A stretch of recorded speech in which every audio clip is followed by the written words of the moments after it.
Parfait. Expire. Parfait, il en reste 4. Inspire, expire, pousse dans tes bras tendus. Oui. Et tu relâches.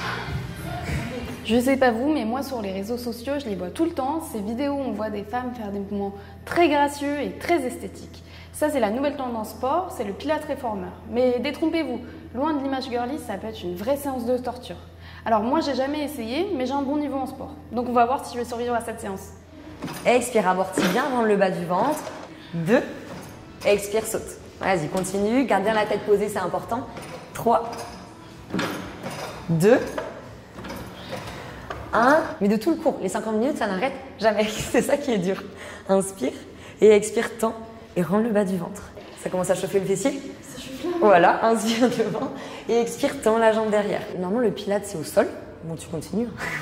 Le pilates au sol, on n'a pas toutes les résistances, toutes les sangles. Donc en fait, là, c'est beaucoup plus dur parce qu'on a des résistances élastiques.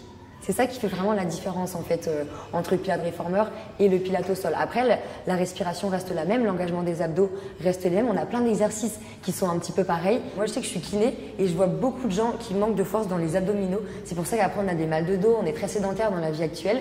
Donc en fait, ça, c'est une pratique qui va faire que c'est vraiment hyper global. Et en plus, c'est motivant, il y a la musique, il y a les autres qui sont là. Donc franchement, je trouve que c'est un sport qui est top. Et c'est pour ça que c'est à la mode en ce moment. Tu peux relâcher.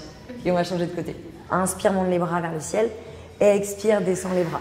Expire, tends la jambe droite et les bras. Oui. Ouais, c'est ça. Inspire, garde bien ta jambe ici à 90 degrés. Il y a plein de choses à penser, c'est-à-dire que tu dois faire ton mouvement, mais tu dois aussi penser à rentrer ton ventre, à être gainé au niveau des abdos, à te coordonner au niveau des mouvements, puis tu dois gérer les sangles, le truc qui bouge. En fait, tu as plein de trucs à penser. Et en plus, c'est dur. Moi, là, ça me brûle vraiment au niveau des fesses et des épaules. Là, c'est dur, quoi. Tu sens vraiment que ça travaille l'intérieur, les muscles profonds, quoi. C'est pas juste... tu sens que ça te brûle vraiment, quoi.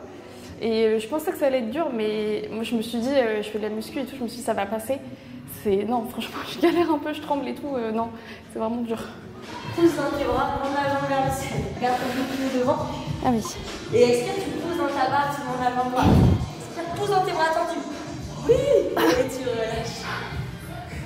Ouais, sur les réseaux sociaux, on voit peut-être les beaux mouvements parfaits et tout, mais faut pas croire ça. Franchement, c'est dur et je pense que c'est après une longue période de pratique où on arrive à faire des trucs hyper beaux, quoi. Donc non, tu bosses vraiment. C'est pas juste des petits mouvements esthétiques, c'est vraiment tu bosses, quoi. Tu bosses vraiment. Genre moi, en 20-30 minutes là, je ressens de partout que tous mes muscles ils ont travaillé.